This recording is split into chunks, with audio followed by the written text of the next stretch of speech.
Hello everyone! Late upload na po ito. Ano pa po yata ito? November 21 pa yata ito. Nandito pa si Kim that time. Ayan, galing po kami ng Shibuya that time. Ito, nag-lunch muna kami sa Chinese restaurant na malapit sa station namin. Ayan, gyoza. Yan yung order namin, gyoza. O, diba? Crunchy gyoza. Meron ding free soup. Egg drop soup, ayan. May mga spring onion sa ibabaw. Ayan, free lang po yan. Tsaka yung sinangag or fried rice. Ayan, ang sarap niyan.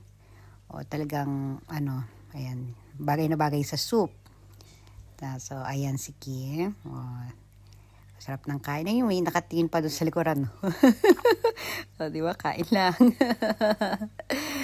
O, ayan. Ano pa ba yan? Ito, gyoza. Sinangag, soup, ano pa yon? Meron pa doon yung gulay yun eh. Gulay na merong